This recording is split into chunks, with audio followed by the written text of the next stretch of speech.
ഹരേ കൃഷ്ണ. ഹരേ കൃഷ്ണ. ഹരേ കൃഷ്ണ. ഹരേ കൃഷ്ണ. എല്ലാവർക്കും പ്രണാമം. ഹരേ കൃഷ്ണ. ഓം നമോ ഭഗവതേ വാസുദേവായ. ഓം നമോ ഭഗവതേ വാസുദേവായ. ഓം നമോ ഭഗവതേ വാസുദേവായ. ഓം അജ്ഞാനതിമിരാന്ധസ്യ ജ്ഞാനാഞ്ജനാശലാകയാ ചക്ഷുരുന്മീലിതം യേന തസ്മൈ ശ്രീ ഗുരവേ നമഃ. നമോ വിഷ്ണുപാദായ കൃഷ്ണപ്രേഷ്ഠായ ഭൂതലേ ശ്രീമതേ ഭക്തിവേദാന്ത സ്വാമിനിധി നാമിനേ. നമസ്തേ സാരസ്വതേ ദേവേ ഗുരുവാണി പ്രചാരിണേ നിർവിശേഷ ശൂന്യവാദി പാശ്ചാത്യദേശധാരിണേ. जय श्री कृष्ण चैतन्य प्रभु नित्यानंद श्री अद्वैत गदाधर श्री सादि गौर भक्तवृंद. कृष्ण हरे कृष्ण कृष्ण कृष्ण हरे हरे हरे राम राम हरे हरे. ഹരേ കൃഷ്ണ. ശ്രീ ശ്രീ രാധാ ഗോവിന്ദ് ടെമ്പിൾ ഇസ്കോൺ ബാംഗ്ലൂരിന്റെ ഭഗവത്ഗീത ക്ലാസ്സിലേക്ക് എല്ലാവർക്കും സ്വാഗതം. ഹരേ കൃഷ്ണ. എല്ലാവർക്കും പ്രണാമം. നമ്മൾ ഇന്ന് അധ്യായം 13 പ്രകൃതി, പുരുഷൻ, ക്ഷേത്രജ്ഞൻ. ഇതുവരെ നമ്മള് എന്താ പറഞ്ഞത്, ഇവിടെ പേരൊക്കെ മാറ്റി പറയാണ്. ഇനിയിപ്പോ ഇതുവരെ നമ്മൾ പഠിച്ചത് എന്താണ്? പ്രകൃതി, പുരുഷൻ, ക്ഷേത്രജ്ഞൻ എന്നൊക്കെ നമ്മൾ ആദ്യമായിട്ട് പഠിക്കുന്ന വാക്കുകൾ. ഇപ്പൊ ഒരു മിനിറ്റ്.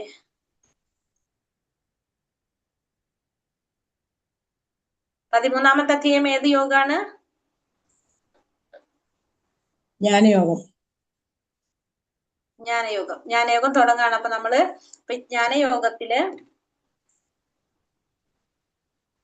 ജ്ഞാനയോഗത്തിലെ പ്രകൃതി, പുരുഷൻ, ക്ഷേത്രജ്ഞൻ. 13-ാമത്തെ അധ്യായം തൊട്ട് ജ്ഞാനയോഗം, പ്രകൃതി, പുരുഷൻ, ക്ഷേത്രജ്ഞൻ.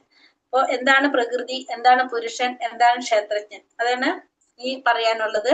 അപ്പൊ നമുക്ക് നോക്കാം, അധ്യായത്തിലേക്ക് കടക്കാം. ഇന്നലെ 12-ാമത്തെ അധ്യായത്തില് ഭക്തിയോഗം എന്താണെന്ന് പറഞ്ഞു. ഭക്തിയോഗമായിരുന്നു നമ്മളെ 2-ാമത്തെ ഭാഗം. അതില് ഭക്തിയെ കുറിച്ചും ഒരു ഭക്തനെ കുറിച്ചും ഒരു ഭക്തന് വേണ്ട ഗുണങ്ങളെ കുറിച്ചും എങ്ങനെയൊക്കെ നമുക്ക് ഭക്തി ചെയ്യാം എന്നുള്ളതൊക്കെ പറഞ്ഞു അല്ലെ. ഭഗവാന്റെ നിർദ്ദേശങ്ങള് പാലിക്കുന്ന വ്യക്തിയാണ് ആര്? ഒരു ഭക്തൻ എന്ന് പറയുന്നത്. ഇന്നലെ മനസ്സിലായി. പലതരത്തിൽ ചെയ്യാന്ന് പറഞ്ഞു. ഏറ്റവും ശ്രേഷ്ഠമായിട്ടുള്ളത് എങ്ങനെയാണ്? കുറഞ്ഞു അതിൻ്റെതായ ഒരു ഓരോ സീക്വൻസ് അനുസരിച്ച് നമുക്ക് പറഞ്ഞു തന്നു ഇന്നലെ അധ്യായത്തിൽ. മനസ്സിലായോ എല്ലാവർക്കും ഇന്നലത്തെ അധ്യായം?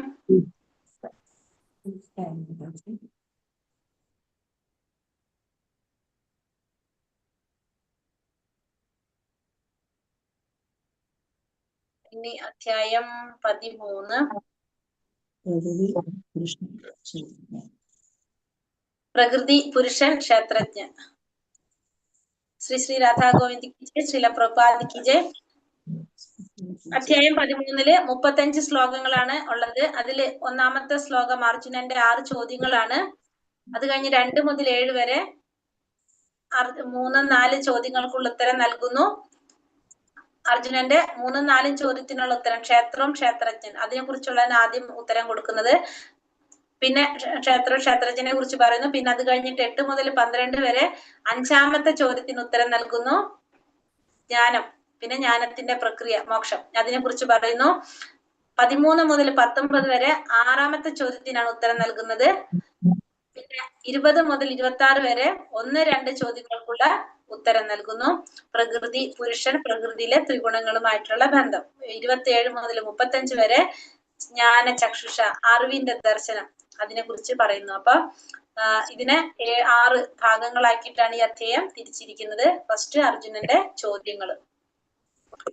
ഹരേ കൃഷ്ണ. ഓം നമോ ഭഗവതേ വാസുദേവായ.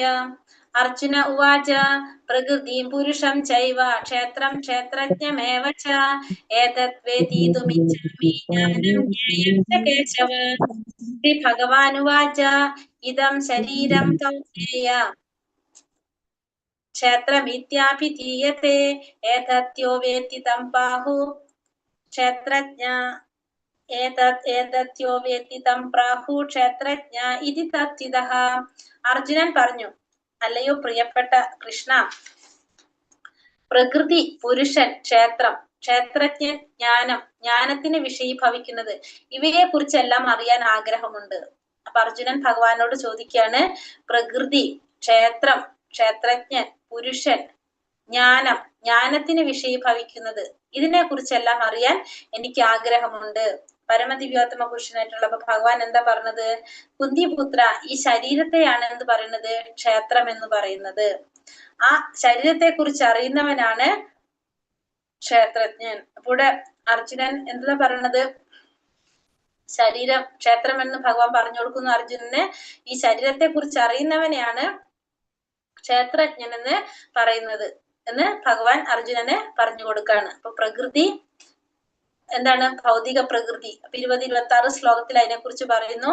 പുരുഷൻ ആസ്വാദകനാണ് പ്രകൃതിയുടെ. അപ്പൊ 20 അതിൽ തന്നെ പറയുന്നത് ക്ഷേത്രജ്ഞൻ എന്ന് വെച്ചാല് ശരീരം, ക്ഷേത്രജ്ഞൻ എന്ന് വെച്ചാല് പരമാത്മാവും സർവ്വ ശരീരങ്ങളെ അറിയുന്ന പരമാത്മാവും ക്ഷേത്രജ്ഞനാണ്. ജീവാത്മാവും ക്ഷേത്രജ്ഞനാണ്. ജ്ഞാനം ക്ഷേത്രവും ക്ഷേത്രജ്ഞനും തമ്മിലുള്ള ക്ഷേത്രജ്ഞൻ മനസ്സിലാക്കുന്നതാണ് ജ്ഞാനം. ജ്ഞേയം എന്ന് വെച്ചാല് അറിയേണ്ടത്. ആരെ കുറിച്ച്? ഭഗവാനെ കുറിച്ച്. ഡീറ്റെയിൽ ആയിട്ട് പോകാം. രണ്ടാമത്തെ ഭാഗത്തില് ഉത്തരം നൽകുന്നതാണ് കേട്ടില്ല. ഒന്ന് സ്പീഡ് വർക്കാവോ? ഓക്കെ ഓക്കെ, ശരി ശരി. ഒന്നുകൂടി പറയാവോ? ക്ഷേത്രം ഒന്നും പറയാവോ? അതുകൂടി ഒന്ന്. ക്ഷേത്രം എന്ന് വെച്ചാൽ ശരീരത്തിനെയാണ് ക്ഷേത്രം എന്ന് പറയുന്നത്.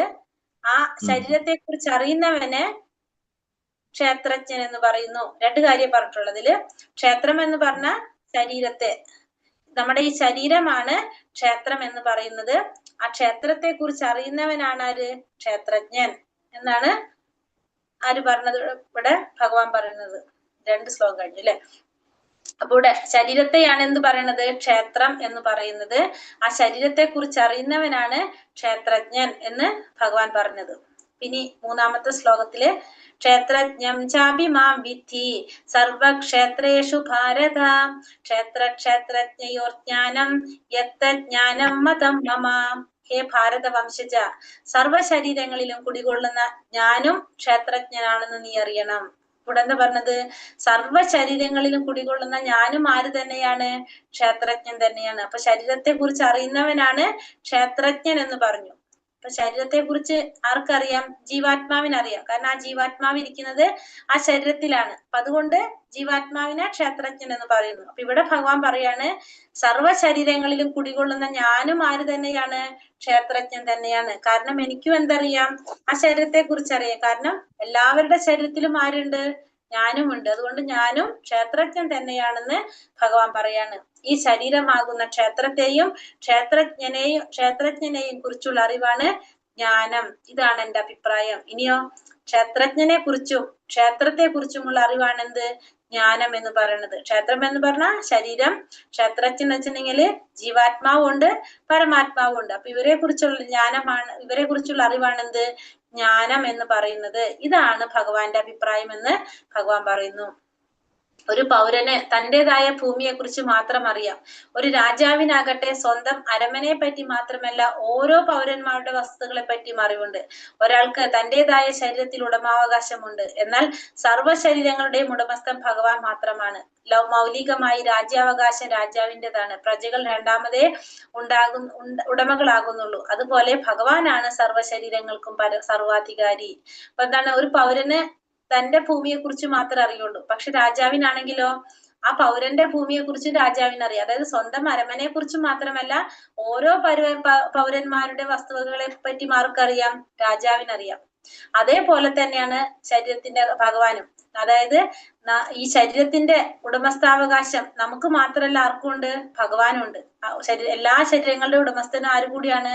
ഭഗവാൻ കൂടിയാണ്. അപ്പൊ ഒരു രാജാവിന്റെ മൗലികമായിട്ട് രാജ്യാവകാശം ആരുടേതാണ്? രാജാവിൻ്റെതാണ്. രണ്ടാമതാണ് ആർക്ക് വരുന്നത്? അവിടെ പ്രജകൾക്ക് വരുന്നത്. അതേപോലെ തന്നെയാണ് നമ്മുടെ ശരീരത്തിന്റെ, നമ്മുടെ സർവ്വ ശരീരത്തിന്റെയും അധികാരി ആരാണ്? ഭഗവാനാണ്. ജീവാത്മാവല്ല, സർവാധികാരി അവിടെ ആരാണ്? ഭഗവാനാണ്. കാരണം ഭഗവാന്റെ ഇച്ഛയ്ക്ക് അനുസരിച്ചാണ് ഒക്കെ നടക്കുന്നത്. അതുകൊണ്ട് സർവാധികാരി ഭഗവാനാണെന്ന് പറയാം. ജീവാത്മാവും പരമാത്മാവും തമ്മിലുള്ള വ്യത്യാസം. 2 ക്ഷേത്രജ്ഞന്മാര് അവരുടെ വ്യത്യാസങ്ങൾ പറയാണ്. അപ്പൊ ജീവാത്മാവ് എന്ന് വെച്ചാല് ജീവസത്തുക്കളാണ് ആര്? ജീവാത്മാവ് എന്ന് പറയുന്നത്. പരമാത്മാവ് എന്ന് പറയുന്നത് പരിപാലകനായിട്ടുള്ള ഭഗവാനെയാണ് പരമാത്മാവ് എന്ന് പറയുന്നത്. ജീവാത്മാവ് ചെറുതാണ്, അണുവാണ്. അതിന്റെ വലുപ്പം നമുക്കറിയാം. ഒരു മുടിയുടെ തുമ്പിന്റെ 10,000-ൽ 1 അംശമാണ് എന്ത്? ജീവാത്മാവിന്റെ വലുപ്പം. പരമാത്മാവാണെങ്കിലോ അനന്തനാണത്, വിഭുവാത്മാവാണത്, അനന്തമായിട്ടുള്ളതാണ് എന്ത്? പരമാത്മാവ്. ജീവാത്മാവിന് തന്റെ സ്വന്തം ശരീരത്തെ കുറിച്ച്, താൻ ഇരിക്കുന്ന തന്റെ ശരീരത്തെ കുറിച്ച് മാത്രമേ ജീവാത്മാവിന് അറിയാൻ സാധിക്കുള്ളൂ. പരമാത്മാവിനാണെങ്കിലോ എല്ലാവരെയും കുറിച്ച് അറിയാൻ പറ്റും. കാരണം എല്ലാവരിലും പരമാത്മാവായിട്ട് ഇരിക്കുന്നത് കൊണ്ട് എല്ലാവരുടെ ശരീരത്തെ കുറിച്ചും എല്ലാറ്റിനെയും കുറിച്ചും അറിയുന്നവനാണ് ആര്? പരമാത്മാവ്. ജീവാത്മാവ് രണ്ടാമതാണ് ആ ശരീരത്തിന്റെ ഉടമസ്ഥനാകുന്നത്.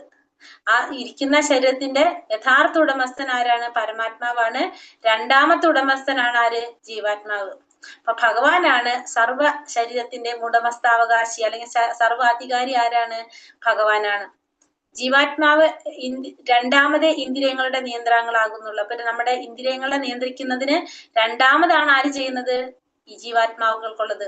ഋഷികേശനാണ് ഭഗവാൻ. നമ്മുടെ ഇന്ദ്രിയങ്ങളുടെ യഥാർത്ഥ നിയന്താവ് ആരാണ്?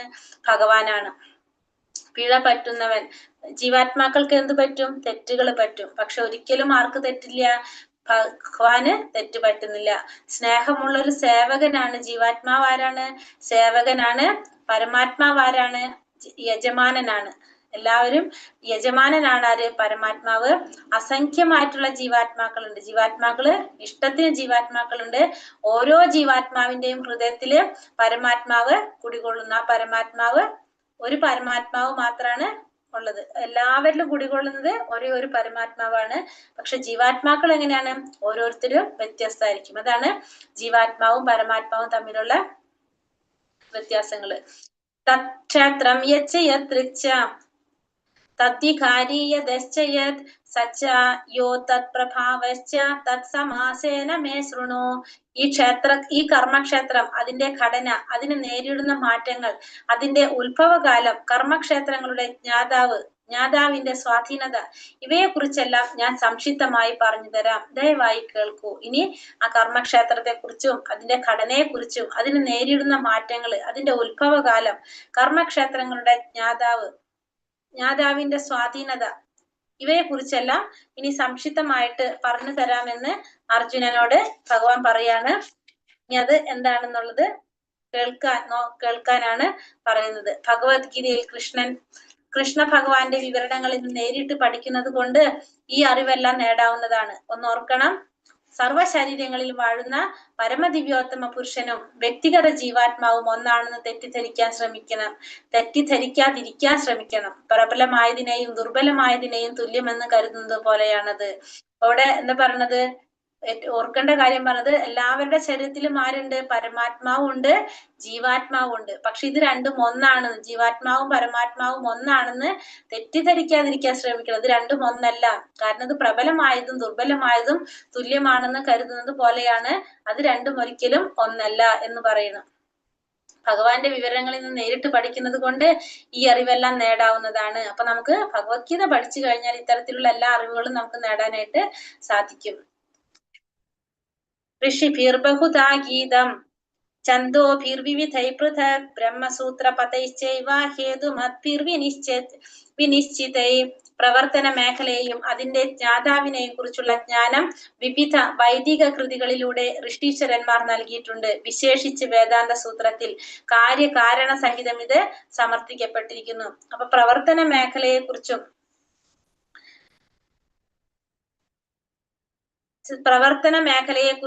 അതിന്റെ ജ്ഞാതാവിനെയും കുറിച്ചുള്ള ജ്ഞാനം വിവിധ വൈദിക കൃതികളിലൂടെ ഋഷീശ്വരന്മാര് നമുക്ക് നൽകിയിട്ടുണ്ട്. പ്രത്യേകിച്ചും എന്താണ്? വേദാന്ത സൂത്രത്തിലെ കാര്യകാരണ സഹിതം അത് സമർത്ഥിക്കപ്പെട്ടിരിക്കുന്നതായിട്ട് പറയാണ്. അപ്പൊ ഇവിടെ വൈദിക സാഹിത്യങ്ങളിൽ പറയുമ്പോൾ ഛന്ദോപി എന്ന പദം, അത് വൈദിക സാഹിത്യങ്ങളെ സൂചിപ്പിക്കുന്നതാണ്. ഛന്ദോപി എന്ന് പറഞ്ഞ പദം അത് യജുർവേദ ശാഖയായിട്ടുള്ള തൈത്തരീയോപനിഷത്തില് ഇതിനെ കുറിച്ച് പറയുന്നുണ്ട്. തൈത്തരീയോപനിഷത്തിൽ പറയുന്നതാണ് ഇതിനെ കുറിച്ച്. യജുർവേദത്തിന്റെ ശാഖയായിട്ടുള്ള തൈത്തരീയോപനിഷത്തിലാണ് പ്രകൃതി, ജീവാത്മാവ്, പുരുഷൻ ഇതിനെ കുറിച്ച് പറയുന്നത്. ഇതാണ് അതിൽ പറയുന്നത്: അന്നമയം, പ്രാണമയം, ജ്ഞാനമയം, വിജ്ഞാനമയം, ആനന്ദമയം. ഇതാണ് ഇത് പറയുന്നത്. തൈത്തരീയോപനിഷത്തില് പറയുന്നതാണിത്.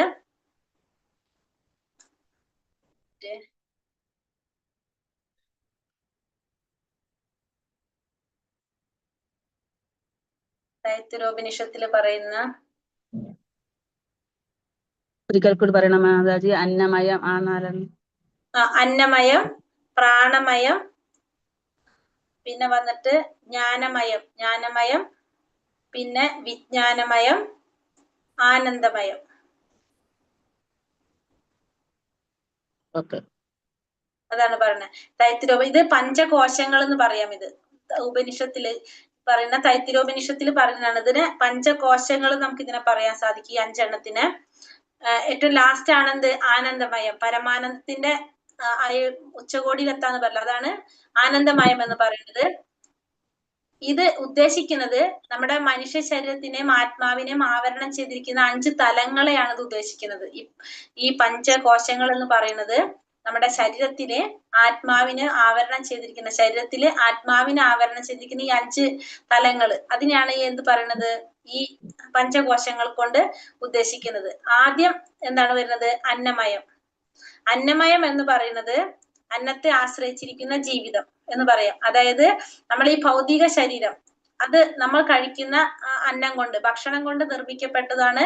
അതിനാൽ നിലനിൽക്കുന്നതുമാണ് എന്ത്? നമ്മുടെ ശരീരം എന്ന് പറയുന്നത്. കാരണം അതില് മാംസമുണ്ട്, അസ്ഥി ഉണ്ട്, രക്തമുണ്ട്, ഇതൊക്കെ ഉൾപ്പെടുന്നതാണ് എന്ത്? നമ്മുടെ ഈ ശരീരം. അതാണ് എന്ത് പറയുന്നത്? അന്നമയ കോശം അല്ലെങ്കിൽ അന്നമയം എന്ന് പറയുന്നത്. ഒന്നാമത്തത് ഈ ഭൗതിക ശരീരം എന്ന് പറയുന്നത് നമുക്ക് എന്തറിയാം? നമ്മൾ കഴിക്കുന്ന ഈ അന്നം കൊണ്ട്, ഭക്ഷണം കൊണ്ട് നിർമ്മിക്കപ്പെട്ടിട്ടുള്ളതാണ്. അതിൽ എന്തുണ്ട്? ഭൗതികമായി നമ്മൾ പറയുകയാണെങ്കിൽ മാംസം, അസ്ഥി, രക്തം, ഇതൊക്കെ ഞരമ്പുകൾ, ഇതൊക്കെ കൂടി ഉൾപ്പെട്ടതാണ് നമ്മുടെ ഈ ശരീരം എന്ന് പറയുന്നത്. അപ്പൊ അതാണ് അന്നമയം എന്ന് പറയുന്നത്. ഒന്നാമത്തത്. പിന്നത്തെ പറയുന്നത് എന്താണ്? ജ്ഞാനമയം. അന്നമയം കഴിഞ്ഞാൽ അടുത്തത് പ്രാണമയം. പ്രാണമയം എന്ന് വെച്ചിട്ടുണ്ടെങ്കിൽ അന്നമയ സാക്ഷാത്കാരത്തിനപ്പുറം നിരപക്ഷമായ ജീവ ലക്ഷണങ്ങളിൽ അഥവാ ജീവനുള്ള രൂപങ്ങളിൽ സാക്ഷാത്കരിക്കുന്നത്. അതായത് ജീവവായുവിനെ അല്ലെങ്കിൽ ഊർജത്തെ സൂചിപ്പിക്കുന്നതാണ് എന്ത്? ഈ പ്രാണമയം എന്ന് പറയുന്നത്. പ്രാണമയം എന്ന് പറഞ്ഞാല് ജീവവായുവിനെ അതല്ലെങ്കിൽ ഊർജത്തെ സൂചിപ്പിക്കുന്നതാണ് എന്ത്? പ്രാണമയം എന്ന് പറയുന്നത്. നമ്മള് ശരീരത്തിന്റെ ഉള്ളിലെ ആ ഊർജത്തിന്റെ പ്രവാഹം, നമ്മൾ ശ്വസിക്കുന്ന വായു, അതൊക്കെ ഉണ്ടല്ലോ, അത് ഓരോ കോശത്തിലും അതെത്തുന്നതൊക്കെ ഇതിന്റെ ഭാഗമായിട്ടാണ്. ഇപ്പൊ നമുക്ക് ദേഷ്യം വരുമ്പോൾ നമ്മൾ ഭയങ്കര വേഗത്തിൽ ശ്വസിക്കും, ശാന്തമായിരിക്കുമ്പോൾ നമ്മളെ ശ്വാസം സാവധാനാകും. ഇതൊക്കെ ഏതിന്റെ ഭാഗമായിട്ടാണ് വരുന്നത്? ഈ രണ്ടാമത്തെ പ്രാണമയ കോശത്തിന്റെ ഭാഗമായിട്ടുള്ളതാണ് എന്ത്? രണ്ടാമത്തെ പറയുന്ന പ്രാണമയം എന്ന് പറയുന്നത്. അപ്പൊ ഇത് രണ്ടാമത്തെ തലത്തിലായി വരുന്നത്. അത് കഴിഞ്ഞിട്ട് അടുത്തത് എന്താ വരുന്നത്? മൂന്നാമത്തത് വരുന്നതാണ് പ്രാണമയം കഴിഞ്ഞാൽ ജ്ഞാനമയം. ജ്ഞാനമയം എന്ന് വെച്ചാല് ജ്ഞാനമയത്തിലാകുമ്പോൾ ജീവലക്ഷണങ്ങൾക്ക് അപ്പുറം വിചാരം, വികാരം, ഇച്ഛ ഇവയുടെ സാക്ഷാത്കാരാണ് പറയുന്നത്. മൂന്നാമത്തത് ജ്ഞാനമയം. ജ്ഞാനമയത്തിനെ മനോമയം എന്നും കൂടി പറയാൻ സാധിക്കും നമുക്ക്. നമ്മുടെ വികാരങ്ങള്, ഇച്ഛ, വിചാരങ്ങളൊക്കെ എന്തിൽ വരുന്നതാണ്? ഇതിൽ വരുന്നതാണ് നമ്മുടെ ചിന്തകള്, വികാരങ്ങള്, ആഗ്രഹങ്ങള്, പഞ്ചേന്ദ്രിയങ്ങള്. ഇത് നമ്മൾ ഈ ഓരോ ഇന്ദ്രിയങ്ങളിൽ നിന്നും നമ്മൾ ഓരോ വിവരങ്ങൾ ശേഖരിക്കുക, അതൊക്കെ ഇതിൽ വരുന്നതാണ് ഈ പറഞ്ഞ മനോമയത്തില് അല്ലെങ്കിൽ നമ്മൾ ജ്ഞാനമയത്തിന് പറയുന്ന വേറൊരു പേരാണ് മനോമയം. അപ്പൊ ജ്ഞാനമയത്തിൽ വരുന്നതാണ് എന്ത്? ഈ പറഞ്ഞത്. അപ്പൊ നമ്മുടെ വികാരങ്ങളുടെ ചിന്തകളും അതൊക്കെ മാറ്റി ബന്ധപ്പെട്ടിട്ടുള്ളതാണ് എന്ത്? പറഞ്ഞ ജ്ഞാനമയം എന്ന് പറയുന്നത്. അപ്പോ നമുക്കിത് ഇപ്പൊ നമുക്ക് ഇനി വിശക്കണ്, അല്ലെങ്കിൽ നമുക്ക് എന്ത് അത് ഇഷ്ടമാണ്, അല്ലെങ്കിൽ എനിക്കത് സങ്കടം വരുന്നത്, ഈ പറഞ്ഞ തോന്നലുകളൊക്കെ നമുക്ക് ഉണ്ടാവുന്നത് എങ്ങനെയാണ്? ഇതിലാണ് വരുന്നത്, ഈ മൂന്നാമത്തെ ജ്ഞാനമയത്തില്. അത് കഴിഞ്ഞ് നാലാമത്തതാണ് എന്ത്? നാലാമത്തെ പറയുന്നതാണ് വിജ്ഞാനമയം. നാലാമത്തതാണ് വിജ്ഞാനമയം. വിജ്ഞാനം എന്ന് വെച്ചിട്ടുണ്ടെങ്കിൽ നമ്മളെ വിവേചന ശക്തി അല്ലെങ്കിൽ ബുദ്ധിയെ സൂചിപ്പിക്കുന്നതാണ് എന്ത്? വിജ്ഞാനമയം എന്ന് പറയുന്നത്. വിജ്ഞാനമയം എന്നത് ബ്രഹ്മസാക്ഷാത്കാരം. അത് വിജ്ഞാനമയം എന്ന് വെച്ചാൽ നമ്മുടെ ബുദ്ധി അല്ലെങ്കിൽ വിവേചന ശക്തിയെ സൂചിപ്പിക്കുന്നതാണ്. ശരിയും തെറ്റും തിരിച്ചറിയാനുള്ള കഴിവ്, നിശ്ചയദാർഢ്യം, അറിവ്, അതൊക്കെ എന്തിൽ വരുന്നതാണ്? സാധാരണ നമ്മൾ ചിന്തിച്ച് മനസ്സിലാക്കാവുന്ന കാര്യങ്ങൾ, ഒരു കാര്യത്തിൽ നിന്ന് ശരി ഏതാണ് തെറ്റാണെന്നൊക്കെ ചിന്തിച്ച് മനസ്സിലാക്കുന്ന കാര്യങ്ങൾ. ആ തീരുമാനങ്ങളൊക്കെ എടുക്കുന്ന ഒരു തലം ഉണ്ടല്ലോ, നമ്മളെ ശരി തെറ്റും മനസ്സിലാക്കിയിട്ട് ഇത് ശരിയാണോ തെറ്റാണോ എന്ന് തീരുമാനിച്ച് കാര്യങ്ങൾ കറക്റ്റ് ആയിട്ട് നമ്മൾ എന്താ പറയാ അസസ് ചെയ്തിട്ട് തീരുമാനിക്കുക. ഇതൊക്കെ ഏതിൽ വരുന്നതാണ്? വിജ്ഞാനമയത്തിൽ വരുന്നതാണ്. ബുദ്ധിപരമായിട്ടുള്ള തീരുമാനങ്ങൾ വരുന്നത്, അതാണ് വിവേചിച്ചറിയാനുള്ള ഒരു ബുദ്ധി, അതാണ് വിജ്ഞാനമയം എന്ന് പറയുന്നത്. ലാസ്റ്റത്തെയാണ് എന്ത്? ആനന്ദമയം. ആനന്ദമയം എന്ന് വെച്ചാല് എന്താണ്? സന്തോഷം നൽകുന്നത്, ഏറ്റവും നമുക്ക് സന്തോഷം കിട്ടുന്ന ഇതാണ് എന്ത്? ആനന്ദമയം എന്ന് പറയുന്നത്. പരമാനന്ദത്തിന്റെ സാക്ഷാത്കാരം, അതാണ് ആനന്ദമയത്തിൽ പറയുന്നത്. അവിടെ നമുക്ക് എന്തനുഭവപ്പെടും? സന്തോഷം അനുഭവപ്പെടുന്നത്. അപ്പൊ ഏറ്റവും ഉള്ളിലുള്ള ഏറ്റവും സൂക്ഷ്മമായിട്ടുള്ള തലാണ് ഇത് പറയുന്നത്, ഈ പറഞ്ഞ ആനന്ദമയം പറഞ്ഞത്. ആത്മാവിനോട് ചേർന്ന് നിൽക്കുന്ന ഒരു അവസ്ഥ, അതാണ് നമുക്ക് എന്ത് പറയാം? ആനന്ദമയമേറ്റ് പറയുന്നത്. ആത്മാവിനോട് ചേർന്നെടുക്കുന്ന ഒരു അവസ്ഥ എന്ന് പറയാം, ഒരു സമാധാനത്തിന്റെ അവസ്ഥ. വേറെ ഒന്നും ബാഹ്യമായിട്ടുള്ള ഒരു കാരണങ്ങളും ഇല്ല. നമ്മൾ എന്താണ്, നമുക്ക് ആ ഒരു സന്തോഷം അനുഭവപ്പെടുക. അതാണ് എന്ത് ലാസ്റ്റത്തെ ആനന്ദമയം എന്ന് പറയുന്നത്. ഇതാണ് ഈ തൈത്തിരീയോപനിഷത്തിൽ പറയുന്നതാണിത്. നമ്മളെ ഈ പഞ്ചകോശങ്ങൾ എന്നാണ് ഇതിനെ പറയാ. ഈ 5 കാര്യങ്ങള് നമ്മളത് ജസ്റ്റ് ഒന്ന് മനസ്സിലാക്കിയാൽ മതി. ഇത് മാതാജി ഏത് ഉപനിഷത്ത്? തൈത്തിരീയോപനിഷത്ത്. തൈത്തരീയോപനിഷത്ത്. തൈത്തിരീയോപനിഷത്ത് ട്ടോ.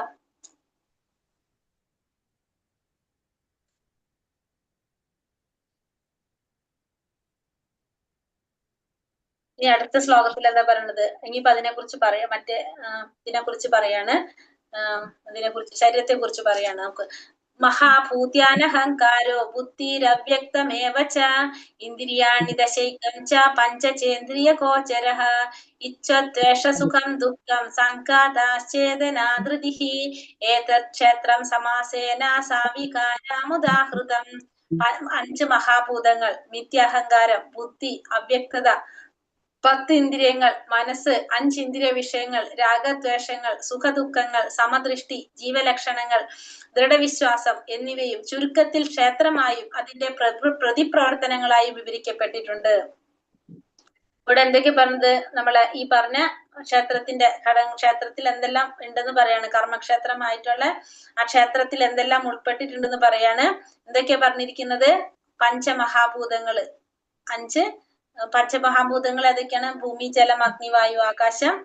പിന്നെ മിഥ്യാഹങ്കാരം, ബുദ്ധി, അവ്യക്തത എന്ന് വെച്ചാല് പ്രകൃതിയുടെ ത്രിഗുണങ്ങള്. പിന്നെ 10 ഇന്ദ്രിയങ്ങള്, 5 ഇന്ദ്രിയ വിഷയങ്ങള്, മനസ്സ്, രാഗദ്വേഷങ്ങൾ, സുഖദുഃഖങ്ങൾ, സമദൃഷ്ടി, ജീവലക്ഷണങ്ങൾ, ദൃഢവിശ്വാസം എന്നിവയും ചുരുക്കത്തിൽ ക്ഷേത്രമായും അതിന്റെ പ്രതിപ്രവർത്തനങ്ങളായും വിവരിച്ചിട്ടുണ്ട്. ഇത് നമ്മള് ഒന്നാമത്തെ ലെവലിൽ ശരിക്കും അതിന്റെ പോയിന്റ്സ് പറഞ്ഞിട്ടുണ്ട്. അവിടെ പറയുന്നുണ്ട് ഈ 24 ഘടകങ്ങളുടെ സമൂഹത്തെയാണ് എന്ത് പറയുന്നത്? ക്ഷേത്രം എന്ന് പറയുന്നത്. കർമ്മക്ഷേത്രം എന്ന് പറഞ്ഞാൽ 24 ഘടകങ്ങളാണ്. പഞ്ചമഹാഭൂതങ്ങൾ, ഭൂമി, ജലം, അഗ്നി, വായു, ആകാശം. മിഥ്യാഹങ്കാരം, ബുദ്ധി, അവ്യക്ത നിലയിലുള്ള 3 ഗുണങ്ങള്, പിന്നെ മനസ്സ്. പിന്നെന്താണ്? ജ്ഞാനേന്ദ്രിയങ്ങള്, കണ്ണ്, മൂക്ക്, നാക്ക്, ത്വക്ക്, ചെവി. കർമ്മേന്ദ്രിയങ്ങൾ, ശബ്ദം, കാലുകൾ, കൈകൾ, ഗുദം, ഉൽപാദനേന്ദ്രിയം, മനസ്സ്. പിന്നെ ഇന്ദ്രിയ വിഷയങ്ങള്, ഗന്ധം, രൂപം, സ്പർശം, ശബ്ദം, രസം. ഈ 24 ഘടകങ്ങളുടെ ഉൾപ്പെട്ടതാണ് എന്ത്? ഈ ശരീരം എന്ന് പറയുന്നത്, കർമ്മക്ഷേത്രം എന്ന് പറയുന്നത്. ഇനി കൃഷ്ണൻ ഏതാണ്? ജ്ഞാനത്തിന്റെ പ്രക്രിയയും മോക്ഷവും ഉത്തരം നൽകുന്നത് അമാനിത്തമതം പിത്വം അഹിംസ ശാന്തിരാർജവം ആചാര്യോപാസനം ശൗചം സ്ഥൈര്യം ആത്മാവിനിഗ്രഹം ഇന്ദ്രിയാർത്ഥേഷു വൈരാഗ്യം അനഹങ്കാര ഏവച ജന്മ മൃത്യുജരാ വ്യാധി ദുഃഖദോഷാനുദർശനം അസക്തിരനഭിഷങ്ക പുത്രധാരാഗൃഹാദിഷു നിത്യം ച സമചിത്തത്വം ഇഷ്ടാനിഷ്ടോപപത്തിഷു മയി ചാനന്യയോഗേന ഭക്തിരവ്യാപിചാരിണി വിവിക്താദേശസേവിത്വം അരതീർജ്ഞന സംസതി അധ്യാത്മജ്ഞാന നിത്യത്വം തത്വജ്ഞാനാർത്ഥ ദർശനം ഏതജ്ഞാനാമിതി പ്രോക്തം അജ്ഞാനം യതതോന്യഥ. വിനയം, ഗർവില്ലായ്മ, അഹിംസ, ക്ഷമ, ലാളിത്യം, ഒരു യഥാർത്ഥ ആത്മീയ ഗുരുവിനെ സമീപിക്കൽ, ശുചിത്വം, സ്ഥൈര്യം, ആത്മനിയമനം, ഇന്ദ്രിയ വിഷയങ്ങളിൽ അനാസക്തി, മിഥ്യാഹങ്കാരമില്ലായ്മ, ജനന മരണങ്ങൾ, വാർദ്ധക്യം, രോഗം എന്നീ പരിണാമങ്ങളുടെ ദുഃഖാത്മതയെക്കുറിച്ചുള്ള ബോധം, വൈരാഗ്യം, മക്കൾ, ഭാര്യ, ഗൃഹം മുതലായവ നിന്നുള്ള മുക്തി, സുഖദുഃഖങ്ങളിൽ അക്ഷോഭ്യത, എന്നിൽ സ്ഥിരവും നിഷ്കളങ്കവുമായ ഭക്തി, ഏകാന്ത സ്ഥലത്ത് ജീവിക്കാനുള്ള ആഗ്രഹം, ആൾക്കൂട്ടത്തിൽ നിന്ന് വേറിട്ട് നിൽക്കൽ, ആത്മസാക്ഷാത്കാരത്തിന്റെ പ്രാധാന്യം അറിയൽ, തത്വചിന്തയുടെ നിരപേക്ഷ തത്വത്തെ കുറിച്ച് അന്വേഷിക്കൽ എന്നിവ എല്ലാം ജ്ഞാനമാണെന്നും ഇതല്ലാത്തതെല്ലാം അജ്ഞാനമാണെന്നും ഞാൻ പ്രഖ്യാപിക്കുന്നു. അപ്പൊ എന്തൊക്കെയാണ് ജ്ഞാനം എന്നാണ് ഭഗവാൻ ഈ പറഞ്ഞത്? അതല്ലാത്തതെല്ലാം എന്താണ്? അജ്ഞാനമാണ്. അതെന്തൊക്കെയാണെന്ന് നോക്കാം നമുക്ക്. വിനയം, അമാനിത്വം എന്ന് വെച്ചാൽ വിനയം. വിനയം എന്ന് വെച്ചാൽ മറ്റുള്ളവർ തന്നെ ബഹുമാനിക്കണമെന്ന ദുർമോഹമില്ലാതിരിക്കൽ. അതായത് വിനയം എന്ന് വെച്ചാൽ നമുക്ക് വിനയഭാവം ഉണ്ടാവുക, മറ്റുള്ളവര് നമ്മളെ ബഹുമാനിക്കണം എന്നൊരു ദുർമോഹം ഇല്ലാതിരിക്കുക. ഗർവില്ലായ്മ, അദംഭിത്വം. അമാനിത്വം, അദംഭിത്വം. അദംഭിത്വം എന്ന് വെച്ചാൽ എന്താണ്? ഗർവില്ലാതിരിക്കുക. ഈ ശരീരമല്ല താനെന്ന് ബോധ്യപ്പെട്ട് പൂർണ്ണജ്ഞാനിയായ ഒരാൾക്ക് മാനാപമാനങ്ങൾ പ്രശ്നമാകുന്നില്ല. പിന്നെ അഹിംസ, അഹിംസ എന്ന് വെച്ചാൽ ജനങ്ങളെ ആധ്യാത്മിക ലോകത്തിലേക്ക് ഉയർത്താൻ ശ്രമിക്കാത്തവർ ഹിംസാനിരതരാണെന്ന് തന്നെ കരുതാം. അപ്പൊ അഹിംസ ക്ഷമ വെച്ചാൽ തന്നെ മറ്റുള്ളവർ പുച്ഛിക്കുന്നതും അപമാനിക്കുന്നതും എല്ലാം പൊറുക്കാനായിട്ട് പരിശീലിക്കുക. ലാളിത്യം, ശത്രുവിനോട് പോലും ആർജവത്തോട് കൂടി തുറന്നു പറയാനുള്ള കഴിവ്. ഒരു യഥാർത്ഥ ആത്മീയ ഗുരുവിനെ സമീപിക്കൽ. ഒഴിച്ചുകൂടാനാവാത്തതാണെന്ത്? ഒരു ഗുരുവിനെ സമീപിക്കുക എന്നുള്ളത്. ശുചിത്വത്തിൽ എന്ത് വരും? കുളിക്കല്, ബാഹ്യമായിട്ടുള്ളതും ആഭ്യന്തരമായിട്ടുള്ളത്. ജപം രണ്ടും വരും, ആന്തരികമായിട്ടുള്ളതും ബാഹ്യമായിട്ടുള്ളതും. സ്ഥിരത, സ്ഥൈര്യം എന്ന് വെച്ചാല് ആധ്യാത്മിക ജീവിതത്തില് മുന്നേറാനുള്ള ദൃഢനിശ്ചയത്തിനാണ് നമ്മൾ എന്ത് പറയുന്നത്? സ്ഥൈര്യം. ആത്മസംയമനം എന്ന് വെച്ചാൽ ആധ്യാത്മിക പുരോഗതിക്ക് ദോഷകരമായ ഒന്നും അംഗീകരിക്കാതിരിക്കുക, ഇന്ദ്രിയങ്ങൾ നിയന്ത്രിക്കുക. പിന്നെ ആത്മീയ പുരോഗതിക്ക് ദോഷമാണെന്നുള്ള കാര്യങ്ങൾ നമ്മൾ അംഗീകരിക്കാതിരിക്കുന്നത്. പിന്നെ ഇന്ദ്രിയ വിഷയങ്ങളിൽ അനാസക്തി, ആവശ്യമില്ലാത്ത വാശിക്ക് നാം വഴങ്ങിപ്പോകരുത്. ആധ്യാത്മിക ജീവിതത്തിൽ മുന്നേറുന്നതിനുള്ള കർത്തവ്യങ്ങൾ അനുഷ്ഠിക്കാൻ ഉതകുന്ന വിധത്തില് ശരീരത്തെ സജ്ജമാക്കി സൂക്ഷിക്കുന്നതിന് വേണ്ടി മാത്രം നമ്മള് ഇന്ദ്രിയ വിഷയങ്ങളിൽ നമ്മൾ എന്തുണ്ടാവാൻ പാടില്ല? ആസക്തി ഉണ്ടാവാൻ പാടില്ല. ഇങ്ങനെയാണ് പറയുന്നത് അവിടെ. ആധ്യാത്മിക ജീവിതത്തിൽ മുന്നേറുന്നതിന് വേണ്ടിയിട്ടുള്ള കർത്തവ്യങ്ങൾ എന്തൊക്കെയാണോ അത് അനുഷ്ഠിക്കുന്ന വിധത്തിൽ നമ്മൾ ശരീരത്തെ എന്താക്കി മാറ്റാം? സജ്ജമാക്കിയിട്ട് സൂക്ഷിക്കുക. അതാണ് ഇന്ദ്രിയ വിഷയങ്ങളിൽ അനാസക്തി. മിഥ്യാഹങ്കാരമില്ലായ്മ, ഞാൻ ശരീരമോ മനസ്സോ ആണെന്ന് നിരസിക്കുക. ഞാൻ കൃഷ്ണന്റെ സേവകനാണെന്ന് അംഗീകരിക്കുക. നമ്മള് ശരീരമല്ല മനസ്സുമല്ല, നമ്മൾ ആരാണ്? ഭഗവാന്റെ സേവകരാണെന്ന് അംഗീകരിക്കുക. അതാണ് എന്ത് പറയണത്? മിഥ്യാഹങ്കാരം ഇല്ലായ്മ. ജനന മരണങ്ങൾ, വാർദ്ധക്യം, രോഗം എന്നീ പരിണാമങ്ങളുടെ ദുഃഖാത്മകതയെ കുറിച്ചുള്ള ബോധം. ശരിയായ ഉറവിടത്തിൽ നിന്ന് ഇവയെ കുറിച്ച് പതിവായി കേൾക്കുക. ഭൗതിക ജീവിതത്തോട് വെറുപ്പ് തോന്നുക. അതായത് ഈ ജനന മരണങ്ങളെ കുറിച്ച്, വാർദ്ധക്യ, രോഗം, ഈ പരിണാമങ്ങളുടെ ദുഃഖാത്മതയെ കുറിച്ചുള്ള ബോധം. ജന്മ മൃത്യു ജരാവ്യാധി ദുഃഖദോഷാനുദർശന. അപ്പൊ നമുക്ക് എന്നും ഈ ജന്മമൃത്യു ജരാവ്യാധികളെ കുറിച്ച് നമുക്ക് മനസ്സിലായി കഴിഞ്ഞാൽ നമ്മള് ആ ശരിയായ ഉറവിടത്തിൽ നമ്മളത് നിരന്തരം നമ്മൾ കേട്ടുകൊണ്ടിരിക്കുകയാണെങ്കിൽ നമുക്കിപ്പോ നമ്മള് ശരീരമല്ല ആത്മാവാണ്, ആത്മാവിനൊരിക്കലും നാശമില്ല എന്ന് പറഞ്ഞു കഴിഞ്ഞാൽ നമുക്ക് എന്തില്ല? ഞാൻ ആത്മാവാണ്, അപ്പൊ എനിക്കൊരിക്കലും നാശമില്ല, എനിക്കൊരു മരണമില്ല എന്ന് പറഞ്ഞാൽ പിന്നെ നമുക്ക് മരണത്തെ ഭയപ്പെടേണ്ട ആവശ്യമില്ല, അല്ലെ? പിന്നെ മരണം എന്ന് പറഞ്ഞത് എന്താണ്? ആ ശരീരത്തിന് മാത്രമേ പോകുന്നുള്ളൂ, ശരീരമായിട്ട് നമുക്കൊരു ബന്ധമില്ല. നമുക്കൊരിക്കലും മരണം സംഭവിക്കുന്നില്ല എന്ന് പറഞ്ഞു കഴിഞ്ഞാൽ പിന്നെ നമുക്ക് എന്തില്ല? അതായത് നമ്മളൊരു പുതിയ ഡ്രസ്സ് മേടിക്കുന്ന പോലെ, പഴയ ഡ്രസ്സ് കളഞ്ഞിട്ട് പുതിയ ഡ്രസ്സ് ഇടുമ്പോ നമുക്ക് സന്തോഷാണ്, അല്ലെ? പക്ഷെ നമുക്കത് റിയാലിറ്റിയിൽ നമുക്കത് ചെയ്യാൻ സാധിക്കുമെന്ന് അറിയില്ല. പക്ഷെ പറയുമ്പോ നമുക്ക് എങ്ങനെയാ പറയാത്? കാരണം ഒരു ഡ്രസ്സ് മാറ്റിയിട്ട് പുതിയ ഡ്രസ്സ് മേടിച്ചു, അപ്പൊ പഴയ ഡ്രസ്സ് കളഞ്ഞിട്ട് നമുക്ക് ആർക്കും ഫീൽ ചെയ്യില്ല. അതേപോലെയാണ് എന്ത്? ഈ ശരീരത്തിനെ കളഞ്ഞിട്ട് ആത്മാവ് പുതിയൊരു ശരീരം സ്വീകരിക്കുന്നത്. ആ ശരീരത്തിന് ആത്മാവിന് എന്തില്ല? മരണമില്ല. നമുക്ക് മനസ്സിലായി കഴിഞ്ഞാൽ നമുക്കതറിയാം. പിന്നെ മരണത്തെ ഭയക്കേണ്ട ആവശ്യമില്ല. പിന്നെന്താണ്? വൈരാഗ്യം. കൃഷ്ണന് വേണ്ടി എല്ലാം ത്യജിക്കാൻ തയ്യാറാകുക. ഇതാണ് വൈരാഗ്യം, ആസക്തി. പിന്നെ മക്കൾ, ഭാര്യ, ഗൃഹം മുതലായവയിൽ നിന്നുള്ള മുക്തി. കൃഷ്ണാവബോധത്തോടെ ചെയ്യാൻ കഴിയുമെങ്കിൽ അത് പരിശീലിക്കണം. എന്നാൽ കൃഷ്ണാവബോധത്തിന് അനുകൂലമല്ലെങ്കിൽ അത് ത്യജിക്കണം. അപ്പൊ മക്കൾ, ഭാര്യ, ഗൃഹം മുതലായവയിൽ നിന്നുള്ള മുക്തി എന്ന് പറയുന്നത് എന്താണ് പറയുന്നത് ഇവിടെ? കൃഷ്ണാവബോധത്തോടെ ചെയ്യാൻ കഴിയുമെങ്കിൽ നമ്മൾ എന്ത് ചെയ്യാ? നമ്മളത് പരിശീലിച്ചു പോകാം. അതല്ലെങ്കിൽ നമ്മൾ എന്ത് ചെയ്യണം? അനുകൂലമല്ല എന്ന് കണ്ടാൽ അത് മാറ്റി നിർത്തണം, ത്യജിക്കണം. ഇവർ ഉപേക്ഷിക്കാൻ അല്ല പറയുന്നത്, നമ്മൾ നമ്മളേതായ രീതിയിൽ നമ്മൾ ചെയ്തു പോകും. ദുഃഖങ്ങളിൽ അക്ഷോഭ്യത. ഭൗതിക നേട്ടത്തിലോ നഷ്ടത്തിലോ ആഹ്ലാദിക്കുകയോ വിഷമിക്കുകയോ ചെയ്യരുത്. അഭേദ്യമായ ഭക്തി നിർവഹണം ചെയ്ത്. അതായത് ഭൗതികമായ നേട്ടത്തിലും നഷ്ടത്തിലും നമ്മൾ എന്ത് ചെയ്യാൻ പാടില്ല? അമിതമായിട്ട് ആഹ്ലാദിക്കുകയോ വിഷമിക്കുകയോ ചെയ്യേണ്ടതില്ല. ഭഗവാനിൽ സ്ഥിരവും നിഷ്കളങ്കവുമായ ഭക്തി, അനന്യ ഭക്തി, നവവിധ ഭക്തിയിൽ ഏർപ്പെടുക. ഇത്രയും കാര്യങ്ങളാണ് ജ്ഞാനം എന്ന് പറയുന്നത്. ഇതല്ലാത്തതൊക്കെ എന്താണ്? അജ്ഞാനമാണെന്ന് ഭഗവാൻ പ്രഖ്യാപിക്കുകയാണ്. ഇനിയുണ്ട് ഏകാന്തമായ സ്ഥലത്ത് ജീവിക്കാനുള്ള ആഗ്രഹം.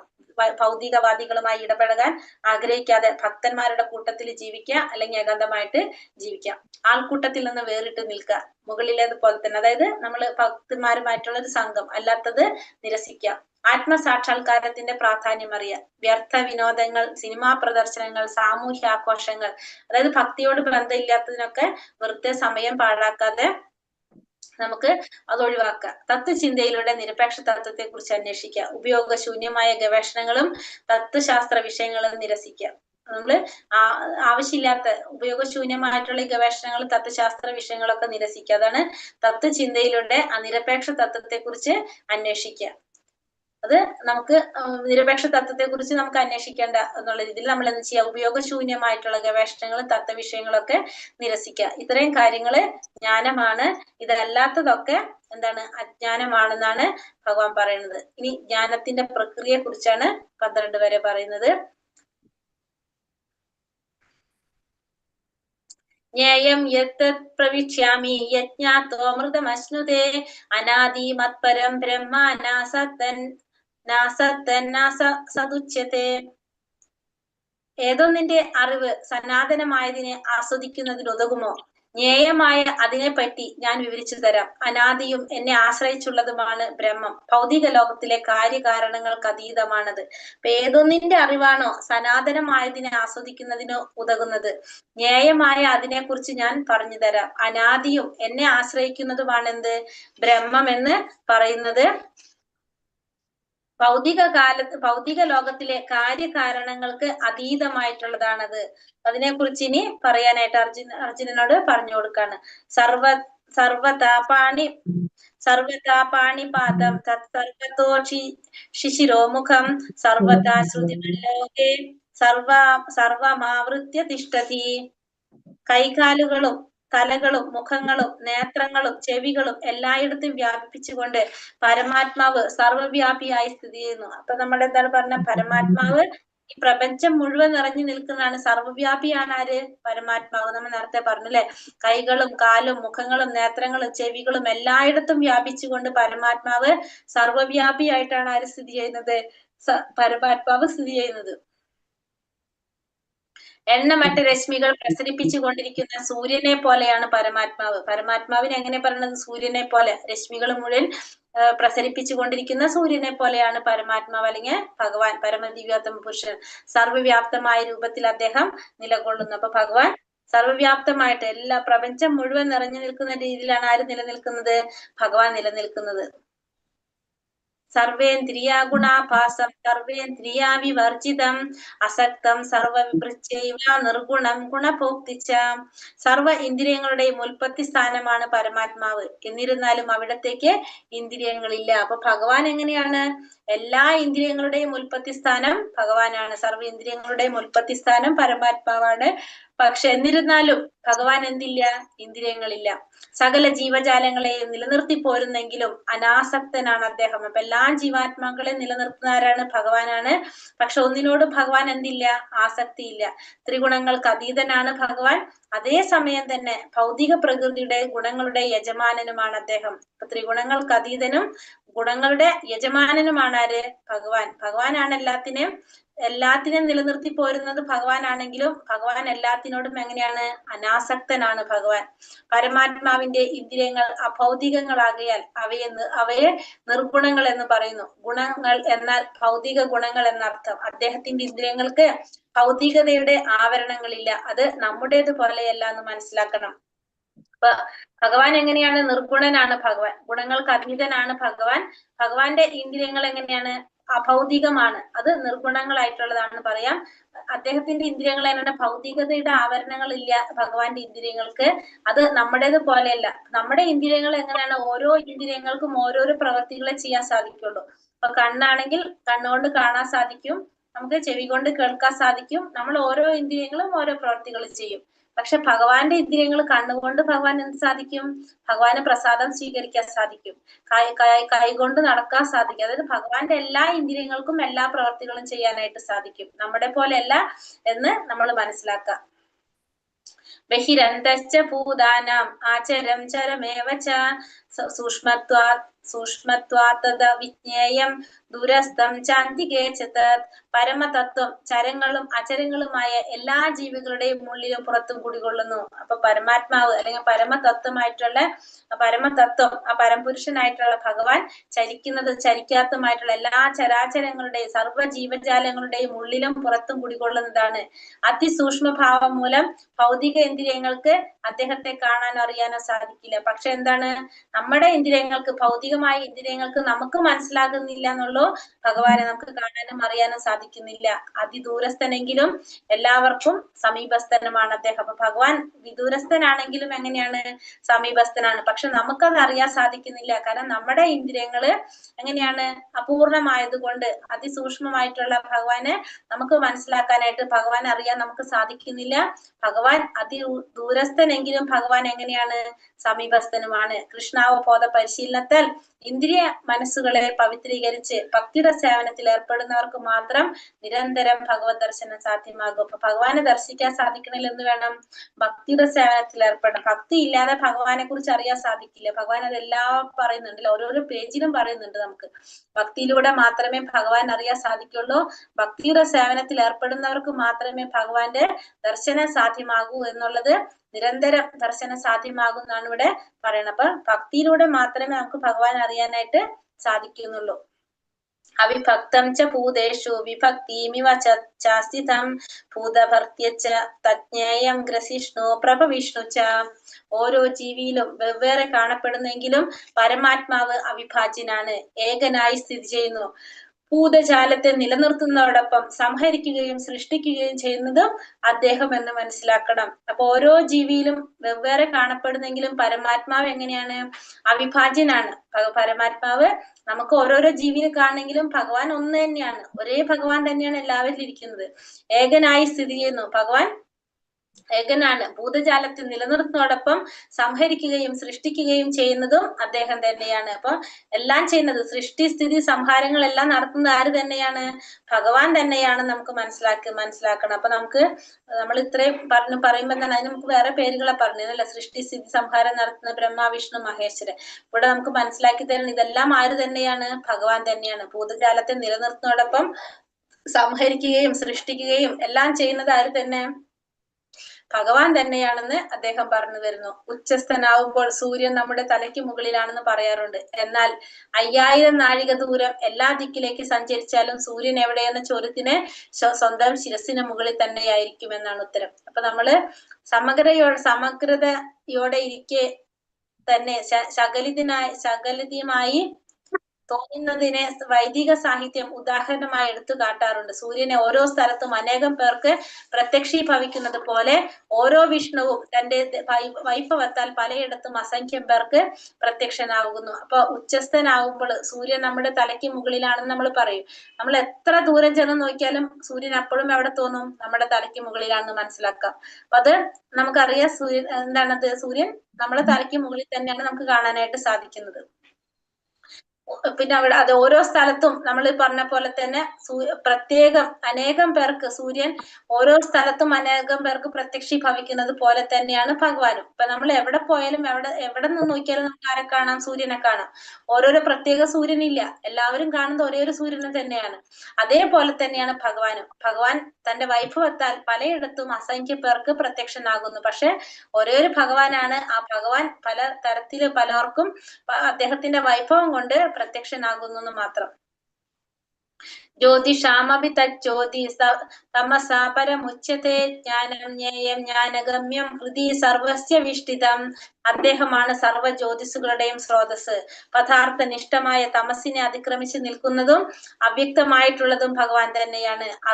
അറിവേണ്ടതും അറിവിന്റെ ലക്ഷ്യവും സർവ്വഹൃദയങ്ങളിലും കുടികൊള്ളുന്നതും ആ പരമപുരുഷനാണ്. അറിവ് ഭഗവാനാണ്, അറിയേണ്ടത് ഭഗവാനെ കുറിച്ചാണ്, അറിവിന്റെ ലക്ഷ്യം ഭഗവാനാണ്, എല്ലാവരുടെ ഹൃദയത്തിലും കുടികൊള്ളുന്നതും ആര് തന്നെയാണ്, ആ പരമപുരുഷൻ തന്നെയാണ്. എല്ലാ സർവ്വ ജ്യോതിസുകളുടെയും സ്രോതസ് ഭഗവാൻ തന്നെയാണ്. ആ തമസിനെ അതിക്രമിച്ച് നിൽക്കുന്നതും അവ്യക്തമായിട്ടുള്ളതും ആര് തന്നെയാണ്, അതും ഭഗവാൻ തന്നെയാണെന്ന് ഭഗവാൻ ഇവിടെ പറയുന്നത്. പരമപുരുഷനായ ഭഗവാൻ പരമാത്മാവ് പ്രഭുവാണ്. സർവ്വ ജീവാത്മാക്കളുടെയും യജമാനനാണ് ആര്, ഭഗവാൻ. തന്മൂലം അവയുടെ എല്ലാം ആത്യന്തിക ആശ്രയവും ആര് തന്നെയാണ്, ഭഗവാൻ തന്നെയാണ്. അങ്ങനെ പരമാത്മാവും ജീവാത്മാവും എക്കാലത്തും വ്യത്യസ്തങ്ങളാണെന്ന സത്യം അനിഷേധ്യമായി തീരുന്നു. അപ്പോ പരമാത്മാവും ജീവാത്മാവും എന്താണ്? രണ്ടും വ്യത്യസ്തരായിട്ടുള്ളതാണ്. അത് നമുക്ക് നിഷേധിക്കാൻ പറ്റാത്തൊരു സത്യമാണെന്ത്? പരമാത്മാവ് ജീവാത്മാവ്. പരമാത്മാവിന്റെ അംശമാണ് ആര്? ജീവാത്മാവ് എന്ന് പറഞ്ഞ പരമാത്മാവ് ആസ്വാദകനാണ്, ജീവാത്മാവ് സേവകനാണ് എന്നുള്ളത് നമുക്ക് ഒരിക്കലും നിഷേധിക്കാൻ പറ്റാത്തൊരു സത്യമാണ്. ഇതി ക്ഷേത്രം തദജ്ഞാനം ജ്ഞേയം ചോക്തം സമാസതഃ മത്ഭക്ത ഏതദി ജ്ഞായ മദ്ഭാവായോപപദ്യത്തെ. കർമ്മക്ഷേത്രം അതായത് ശരീരം, ജ്ഞാനം, ന്യായം എന്നിവയെ പറ്റി ഞാൻ സംക്ഷിപ്തമായി വിവരിച്ചു കഴിഞ്ഞു. എന്റെ ഭക്തന്മാർക്ക് മാത്രം ഈ വിഷയങ്ങൾ മനസ്സിലാക്കി എന്നെ പ്രാപിക്കാൻ സാധിക്കും. അപ്പൊ ഞാനിപ്പോൾ ശരീരത്തെക്കുറിച്ചും പിന്നെ ജ്ഞാനത്തെക്കുറിച്ചും ന്യായത്തെക്കുറിച്ചും സംക്ഷിപ്തമായിട്ട് വിവരിച്ചു കഴിഞ്ഞു. ഇത് മനസ്സിലാക്കി ഭഗവാനെ പ്രാപിക്കാൻ സാധിക്കുന്നത് ആർക്ക് മാത്രമാണ്? ഭഗവാന്റെ ഭക്തന്മാർക്ക് മാത്രമാണെന്ന് പറയാം. ഭഗവാന്റെ ഭക്തന്മാർക്ക് മാത്രമാണ് ഇതൊക്കെ മനസ്സിലാക്കിയിട്ട് ഭഗവാനെ പ്രാപിക്കാനായിട്ട് സാധിക്കുന്നത്. ശരീരം, ജ്ഞാനം, ന്യായം ഇവയെ പറ്റി ഭഗവാൻ ചുരുക്കി പ്രതിപാദിച്ചുവല്ലോ. 3 വിഷയങ്ങളുടെ സങ്കലനമാണ് ഈ ജ്ഞാനം എന്ന് പറയുന്നത്. അറിയുന്നവൻ ആരാണ്? ഭഗവാൻ. അറിയേണ്ടത് ആരെ കുറിച്ചാണ്? ഭഗവാനെ കുറിച്ച്. അറിവിന്റെ പ്രക്രിയ എന്താണ്? അതും ഭഗവാൻ തന്നെയാണ്. ഈ 3 ഘടകങ്ങളുടെ സങ്കലനമാണ് എന്ത്?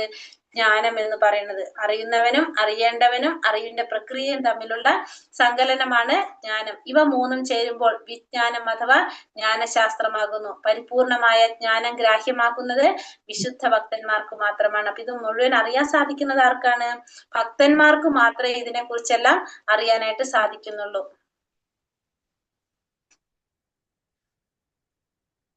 നാളേക്ക് എത്താൻ മതിയോ?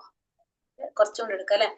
അടുത്തത് 20 മുതൽ 26 വരെ 1-2 ചോദ്യങ്ങൾക്കുള്ള ഉത്തരം കൊടുക്കുന്നതാണ്. പ്രകൃതിയും പുരുഷം ചൈവ വിദ്യനാദി ഉപാവപി വികാരാംശ ഗുണം ചൈവ വിധി പ്രകൃതി സംഭവാൻ. പ്രകൃതി, ഭൗതിക പ്രകൃതിയും ജീവജാലങ്ങളും അനാദികളാണ്. ഭൗതിക പ്രകൃതിയിൽ നിന്ന് ഉത്ഭവിച്ചവയാണ് അവയുടെ വിഭിന്ന രൂപങ്ങളും ത്രിഗുണങ്ങളും എന്ന് മനസ്സിലാക്കണം. അപ്പൊ പ്രകൃതിയും ജീവജാത്മങ്ങളും എങ്ങനെയാണ്? അനാദികളാണ്. അനാദികാലം മുതലേ ഉള്ളതാണ് എന്ത്? ഈ പ്രകൃതിയും ഈ ജീവാത്മാക്കളും. ഇപ്പൊ ഇതിന്റെയൊക്കെ ഉത്ഭവം എവിടെ നിന്നാണ് ചോദിച്ചു കഴിഞ്ഞാൽ എന്താണ്? ഇതൊക്കെ അനാദികളാണ്, പണ്ടേ ഉള്ളതാണ്. ഭൗതിക പ്രകൃതിയിൽ നിന്ന് ഉത്ഭവിച്ചതാണ്. അവയുടെ വിഭിന്ന രൂപങ്ങളും ഈ ത്രിഗുണങ്ങളെല്ലാം എന്താണ്? ഈ പ്രകൃതിയിൽ നിന്നും ഉത്ഭവിച്ചതാണ്. ഈ പറഞ്ഞ എല്ലാ രൂപങ്ങളും ഗുണങ്ങളും എല്ലാം തന്നെ. അതിൽ കുടികൊണ്ട് ശാരീരിക പ്രവർത്തനങ്ങളെ അനുഭവിക്കുന്ന വ്യക്തിഗത ജീവാത്മാവ് അഥവാ പുരുഷൻ ക്ഷേത്രജ്ഞന്മാരിൽ ഒരാളാണ്. മറ്റൊരു ക്ഷേത്രജ്ഞനാണ് പരമാത്മാവ്. പരംപുരുഷനായ ഭഗവാന്റെ 2 വീതം ആണിവയെന്ന് ഓർക്കണം. ജീവാത്മാവ് ഭഗവാന്റെ ശക്തി വിഭാഗത്തിൽ പെടുമ്പോൾ പരമാത്മാവ് സ്വയം വിസ്തരണത്തിന്റെ വിഭാഗത്തിലുള്ളതാണ്. അപ്പോ നമുക്കറിയാം ഈ ജീവാത്മാവും പരമാത്മാവും രണ്ടും എന്തുണ്ട്? ആ ശരീരത്തിലുള്ളതാണ്. അപ്പൊ ജീവാത്മാവ് എന്ന് പറയുന്നത് ഭഗവാന്റെ അംശമാണ്. പരമാത്മാവ് എന്ന് പറയുന്നത് ഭഗവാന്റെ രൂപവിസ്തരണമാണ്. പരമാത്മാവ് എന്ന് പറയുന്നത് ആരാണ്? ക്ഷീരോദകശായി വിഷ്ണു. അത് ഭഗവാന്റെ രൂപവിസ്തരണമാണ്. ജീവാത്മാവ് എന്ന് പറയുന്നത് ഭഗവാന്റെ അംശമാണ്. രണ്ടും ഭഗവാന്റെ 2 വിധം പ്രത്യക്ഷീഭാവങ്ങളാണ്. ഒന്ന് പരമാത്മാവ്, ഒന്ന് ജീവാത്മാവ്. പരമാത്മാവ് ഭഗവാന്റെ രൂപവിസ്തരണവും ജീവാത്മാവ് ഭഗവാന്റെ അംശവുമാണ്. കാര്യകാരണ കർത്തൃത്വ ഹേതു പ്രകൃതി ഉച്യത്തെ. പുരുഷ സുഖ ദുഃഖാനാം ഭോക്തൃത്വേ ഹേതുരുച്യത്തെ. ഭൗതികങ്ങളായ എല്ലാ കാര്യകാരണങ്ങൾക്കും ഹേതു പ്രകൃതിയാണെന്ന്, ഈ ലോകത്തിന്റെ വിവിധ സുഖങ്ങൾക്ക് ഹേതു ജീവസത്തയാണെന്നും പറയപ്പെടുന്നു. അപ്പോ കാര്യകാരണങ്ങൾക്ക് എല്ലാത്തിനും ഹേതു, ഭൗതികങ്ങളായിട്ടുള്ള എല്ലാത്തിനും കാരണം ആരാണ്? ഭൗതിക പ്രകൃതിയാണ്. പ്രകൃതിയുടെ നിയമങ്ങളാണ് എല്ലാത്തിനും കാരണം. ഈ ലോകത്തിൽ വിവിധ സുഖദുഃഖങ്ങൾക്ക് കാരണം ആരാണ്? ജീവാത്മാവാണ്. അപ്പൊ നമ്മളുടെ ഈ ദുഃഖങ്ങളൊക്കെ അനുഭവിക്കുന്നതിന് കാരണം ജീവാത്മാക്കളും, ഭൗതികങ്ങളായിട്ടുള്ള എല്ലാ കാര്യകാരണങ്ങൾക്ക് കാരണം ആരാണ്? ഭൗതിക പ്രകൃതിയാണെന്നും പറയപ്പെടുന്നു. തന്റെ ആഗ്രഹങ്ങൾക്കും പ്രവൃത്തികൾക്കും അനുസരിച്ചാണ് ഓരോ വ്യക്തിയെയും ഭൗതിക പ്രകൃതി തനതായ വാസസ്ഥലത്തെത്തിക്കുന്നത്. നമ്മുടെ ആഗ്രഹങ്ങൾക്കനുസരിച്ച്, നമ്മുടെ പ്രവൃത്തികൾക്കനുസരിച്ചാണ് ഭൗതിക പ്രകൃതി എന്ത് ചെയ്യുന്നത്? ഓരോരുത്തരെയും ഓരോരുത്തരുടെ വാസസ്ഥലത്തിലേക്ക് എത്തിക്കുന്നത്. സ്വന്തം വാസസ്ഥാനങ്ങളെയും തനിക്ക് അനുഭവപ്പെടുന്ന സുഖദുഃഖങ്ങളെയും ഓരോ ജീവനും സ്വയം തെരഞ്ഞെടുക്കുകയാണ്. അപ്പൊ നമ്മൾ ഓരോരുത്തരും തെരഞ്ഞെടുക്കുന്നതാണ് നമ്മുടെ വാസസ്ഥാനവും അതുപോലെ തന്നെ നമ്മുടെ സുഖദുഃഖങ്ങളും. കാരണം നമ്മൾ ചെയ്യുന്നതനുസരിച്ചാണ് ഇതൊക്കെ നമുക്ക് കിട്ടുന്നത്.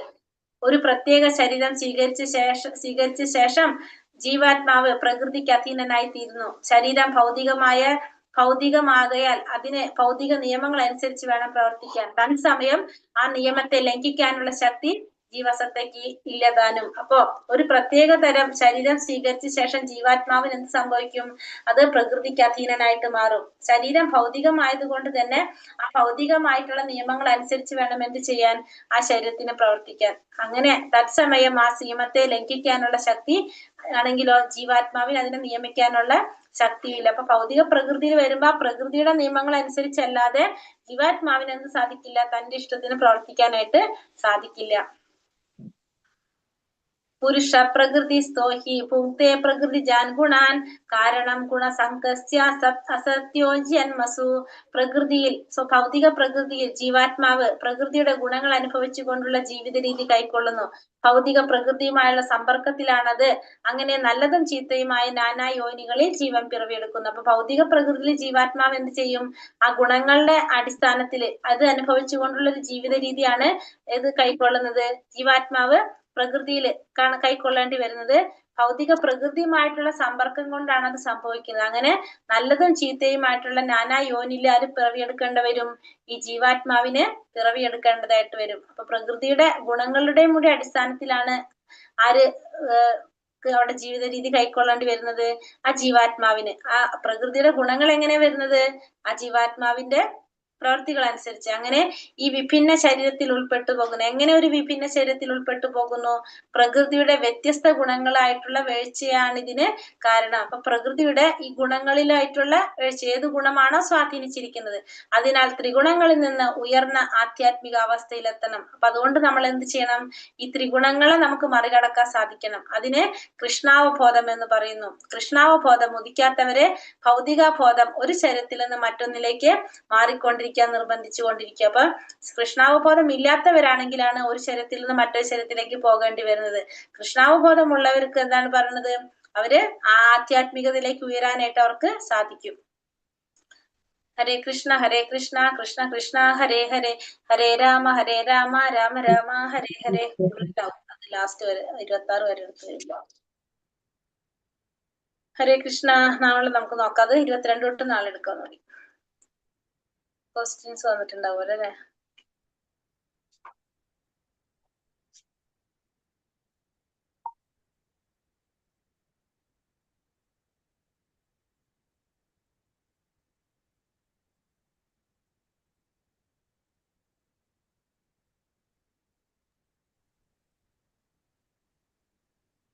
അർജുനന്റെ ചോദ്യങ്ങളും അതിനുള്ള ഉത്തരങ്ങളും. ചോദ്യങ്ങൾ എന്തായിരുന്നു? അർജുനൻ ചോദിച്ച ചോദ്യങ്ങൾ എന്തൊക്കെയായിരുന്നു? ക്ഷേത്രം, ക്ഷേത്രജ്ഞൻ, ക്ഷേത്രം, ക്ഷേത്രജ്ഞൻ, ജ്ഞാനം, ന്യായം അല്ലെ അല്ലെ ഇതൊക്കെയാ ചോദിച്ചത് അല്ലെ? അത് ലാസ്റ്റ് പറയാം. നമുക്ക് അതിന്റെ വരുന്നുണ്ട് കറക്റ്റ് ആയിട്ട്. ജീവാത്മാവും പരമാത്മാവും തമ്മിലുള്ള വ്യത്യാസങ്ങൾ എന്തൊക്കെയാണ്? കുറെ പറഞ്ഞു നമ്മള്. രണ്ടാമത്തെ ജീവാത്മാവ് അണുവാണ്. രണ്ടാമത്തെ ഉടമകളാകുന്നു ജീവാത്മാവ്. അനന്തനാണ്, അനന്തമാണ്. ജീവാത്മാവിന്റെ മുടിയുടെ തുമ്പിന്റെ അംശമാണ്.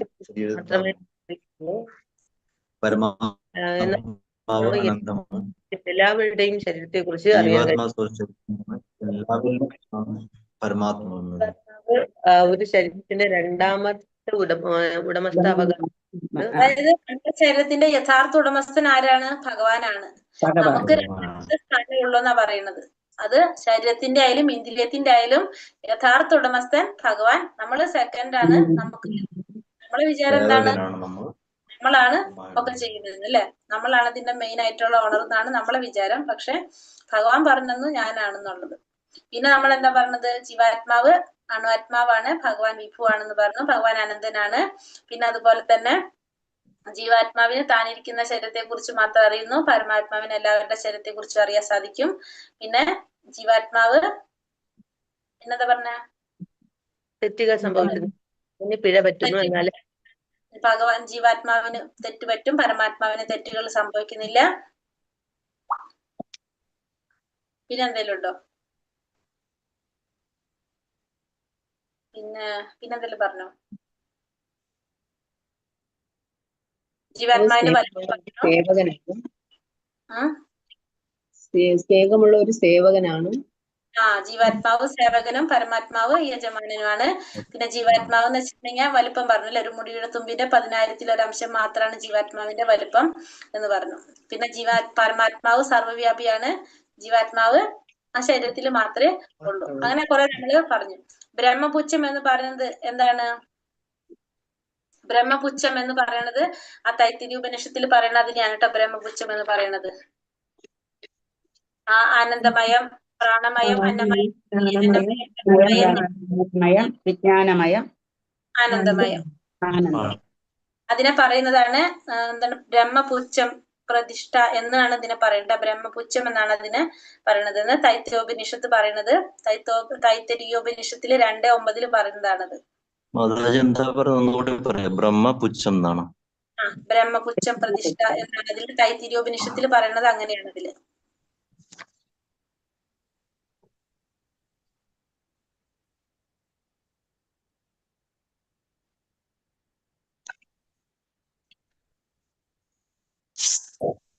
അടുത്തത് കർമ്മക്ഷേത്രം എന്നറിയപ്പെടുന്നത് എന്തെല്ലാമാണ്? കർമ്മക്ഷേത്രം എന്നറിയപ്പെടുന്ന കർമ്മക്ഷേത്രമായ 24 ഘടകങ്ങളില്ലേ, അതാണ് പറഞ്ഞത്. പഞ്ചമഹാഭൂതങ്ങള്, കർമ്മേന്ദ്രിയം, പിന്നെ ഇന്ദ്രിയ വിഷയങ്ങള്,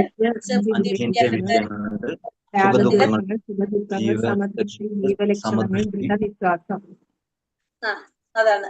പിന്നെ ജ്ഞാനം, വിജ്ഞാനം എന്നാൽ എന്താ അർത്ഥാക്കണത്?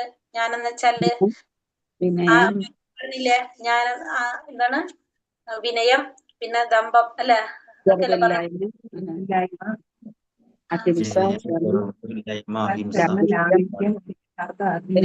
ആത്മീയ ഗുരുവിനെ സമീപിക്കൽ, സ്ഥൈര്യം, വിഷയങ്ങളിൽ അനാസക്തി, നിത്യാഹങ്കാരം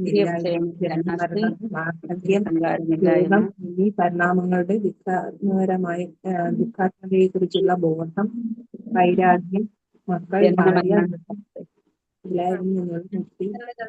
ഇതൊക്കെ ജ്ഞാനമാണെന്ന് ഭഗവാൻ പ്രഖ്യാപിക്കുന്നു എന്ന് ഭഗവാൻ പറഞ്ഞു അല്ലെ. ഇതൊക്കെയാണ് ജ്ഞാനം എന്ന് പറയുന്നത്. അത് കൂടാതെ ഇവിടെ പറയുന്നുണ്ട് 19ാമത്തെ ശ്ലോകത്തിന്റെ ഞാട്ടത്. ആ 19 പറയുന്നുണ്ട് ജ്ഞാനം എന്ന് പറഞ്ഞാല് ഈ പറഞ്ഞതെല്ലാം തന്നെ 3 വിഷയങ്ങളുടെ സങ്കലനത്തിന്റെ പ്രക്രിയയാണ് നമുക്ക് എന്ത് പറയാം? ജ്ഞാനം എന്ന് പറയാം. അറിയുന്നവനെ കുറിച്ചും അറിയുന്നവനും അറിയേണ്ടവനും അറിവിന്റെ പ്രക്രിയ, ഈ 3 ഘടകങ്ങളുടെ സങ്കലനമാണ് എന്ത്? ജ്ഞാനം. അപ്പൊ അതും കറക്റ്റാണ്. പിന്നെ ഇവിടെ നമ്മള് ജ്ഞാനം എന്തൊക്കെയാണെന്ന് ഭഗവാൻ പ്രഖ്യാപിക്കുന്നത് പറഞ്ഞില്ലേ, അത് കുഴപ്പമില്ല. പിന്നെ പരിപൂർണ ജ്ഞാനം ഗ്രാഹ്യമാകുന്നത് ആർക്കാണ്? വിശുദ്ധ ഭക്തന്മാർ.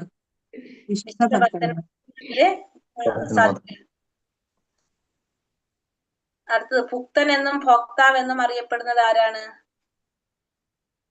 പറഞ്ഞില്ലേ അല്ലെ? ഭുക്തൻ എന്നും ഭോക്താവ് എന്നും അറിയപ്പെടുന്നത് അത് പറഞ്ഞില്ല മാതാജി. പറഞ്ഞോ? ഇല്ലല്ലോ, എന്റെ ഒരു ഓർമ്മയിലില്ല. അതായത് ഭോക്താവ് ആരാണ്? ഭോക്താവ് എന്ന് പറയാ 5ാമത്തെ അധ്യായത്തിൽ നമ്മൾ ശ്ലോകം പഠിച്ചല്ലോ. ഭോക്താരം യജ്ഞ തപസോ ഭോക്താരാം യജ്ഞ തപസാം സർവലോക മഹേശ്വരം അല്ലെ? ഭോക്താവ് പറയുന്നവരുണ്ട്. ഭോക്താവ് ആരായിരിക്കും അപ്പൊ? ഭോക്താരാം യജ്ഞ തപസാം സർവലോക മഹേശ്വരം സുഹൃദാം സർവഭൂതാനം ഞാൻ ത്വം മാം ശാന്തി മൃച്ഛതി. ഭോക്താരാം യജ്ഞ തപസ, എല്ലാ യജ്ഞങ്ങളുടെയും ഭോക്താവ് ഞാനാണ്. അപ്പൊ ഭോക്താവ് ആരാണ്? ഭഗവാനാണ് അല്ലെ? ഭോക്താവ് ഭഗവാനാണ്. അപ്പൊ ഭോക്താവ് ഭഗവാനാണെങ്കിൽ ഭുക്തൻ ആരാണ്? ജീവാത്മാക്കളാണ്. നമ്മള് സേവനം ചെയ്യുന്നവര് ആണ് ഭുക്തൻ എന്ന് പറയുന്നത്. എനിക്ക് തോന്നുന്നു ഈ ശ്ലോകത്തിലല്ല വരുന്നത്, എടുത്തിട്ടില്ല, ആ ഭാഗം എടുത്തിട്ടില്ല എന്നാണ് തോന്നുന്നത്. അപ്പൊ നമ്മള് കേട്ടോ ശ്ലോക നമ്പർ തെറ്റിയതാണ്. അപ്പൊ അതിന്റെ 19 അതെന്തായാലും. ഹരേ കൃഷ്ണ. എന്തെങ്കിലും സംശയങ്ങളുണ്ടോ ഈ